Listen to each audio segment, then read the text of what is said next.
There is a specific kind of exhaustion that sleep cannot touch. You know this feeling intimately. It is the sensation that greets you the moment your eyes open in the morning. A heaviness that seems to sit not in your muscles, but in the very center of your chest. You look at the ceiling, bathed in the grey light of dawn, and you feel already defeated, already drained, before your feet have even touched the cold floor. It is a profound, resonant hollowness. You drink your coffee, you go through the motions of your commute. You smile at the colleagues who ask how you are, but behind your eyes there is a fog that never quite lifts. It feels like you are moving through water, like every interaction, every email, every small decision requires a disproportionate amount of metabolic energy. You tell yourself you just need a vacation, or perhaps more iron in your diet. Or maybe you are just lazy. That is the word that haunts you the most. Lazy. You look at the world around you, the people running marathons before work, the influencers documenting their 18-hour hustles, the friends who seem to move through life with a frictionless, linear ambition. And you wonder why you are the only one who feels like a battery that refuses to hold a charge. But let us pause and strip away the judgment for a moment. What if I told you that this fatigue is not a failure of your character? What if it is not a biological defect, but a biological message? The tiredness you feel is not the result of doing too much physically. It is often the result of doing too little of what actually aligns with your essential nature. It is not a fatigue of the body, it is a fatigue of the soul. It is the exhaustion that comes from wearing a mask that is too heavy for your face, day after day, year after year. This is the psychology of soul fatigue, and it is the specific burden of the deep feeler, the overthinker, and the outlier in a world designed for the uniform.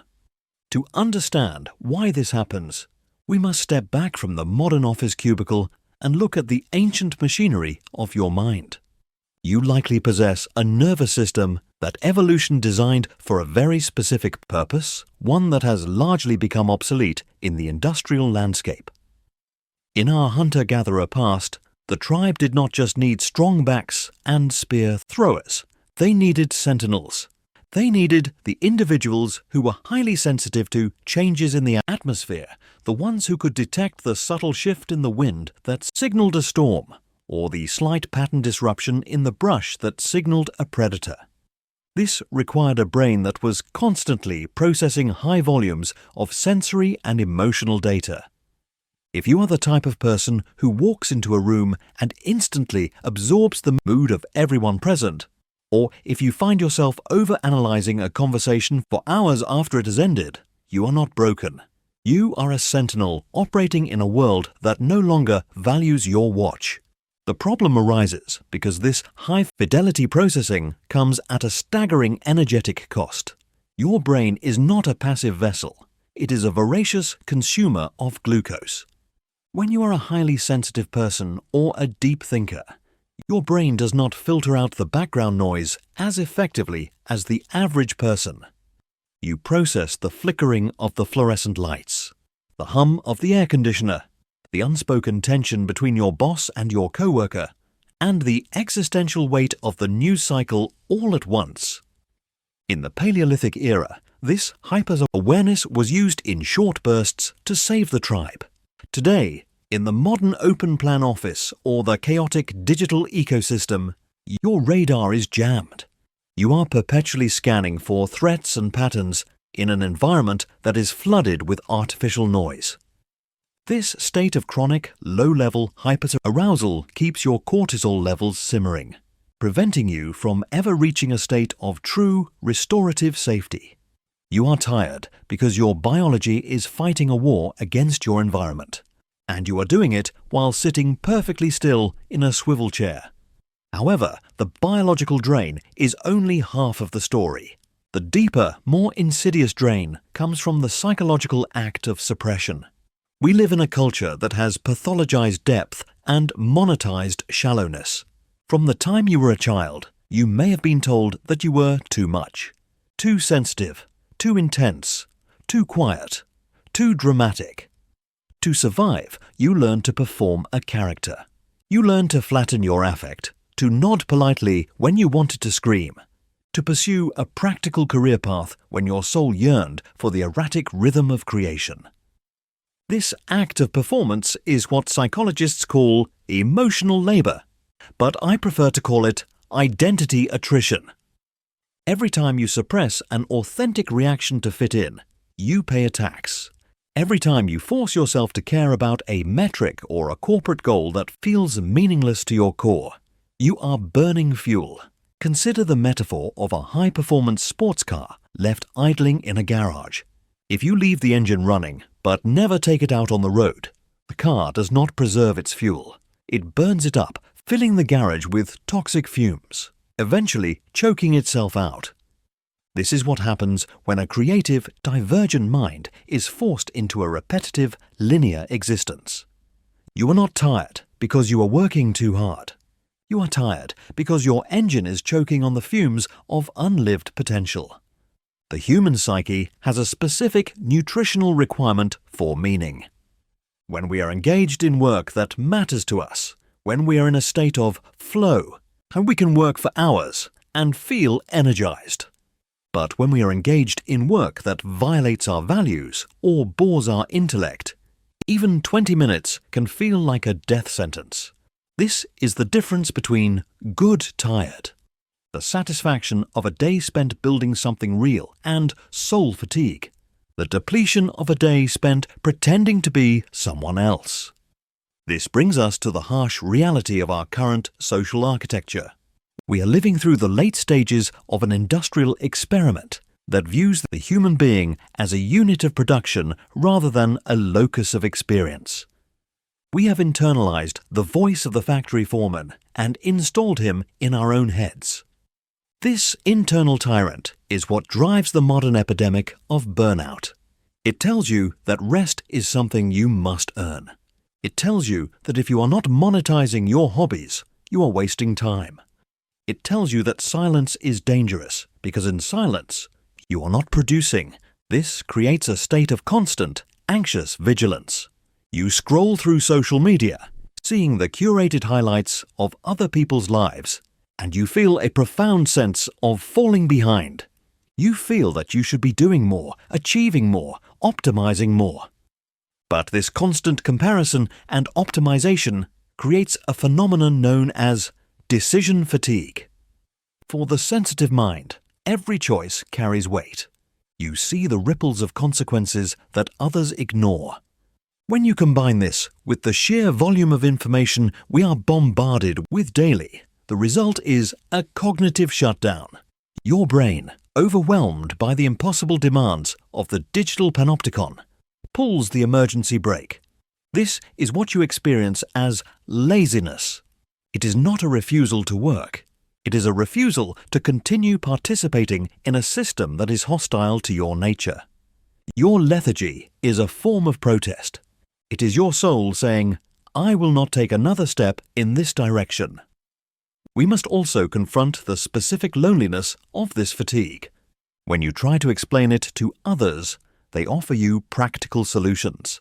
They tell you to try a new productivity app, or to wake up at 5 in the morning to get a head start, or to drink green juice. They do not understand that you cannot cure an existential ailment with a logistical solution. You are starving for depth in a world that offers you only width. You are craving deep, resonant connection, but you are surrounded by networking and transaction. This isolation compounds the exhaustion. It takes an immense amount of energy to translate your inner world into a language that the average person can understand. Eventually, you stop trying. You retreat into yourself, ghosting your own life, slipping into a state of functional numbness. You become a spectator to your own existence, watching the days slip by through a pane of glass. So, how do we dismantle this heavy architecture of fatigue? How do we reclaim the energy that is rightfully ours? The answer does not lie in doing more, or even in relaxing in the traditional sense. Binging a television show or scrolling through your phone is not rest. It is merely distraction. True restoration requires a radical act of realignment. We must begin by acknowledging that your energy is finite and that you have the right to budget it according to your own values, not the values of the marketplace. You must begin to identify the energy vampires in your life. I do not just mean toxic people, though they are certainly part of the equation. I mean the tasks, the environments, and the lies that drain you. Is it the fluorescent lights of your office? Is it the feigned enthusiasm you must project during meetings? Is it the feeling of needing to have an opinion on every global tragedy? You must give yourself permission to resign from these invisible jobs. You are not required to be a constant consumer of trauma. You are not required to be available to everyone at all times. You are allowed to be unreachable. We must also rediscover the concept of active rest. For the divergent mind, sitting still can sometimes be more anxiety-inducing than working. Your brain needs an anchor. This is why useless hobbies are so vital.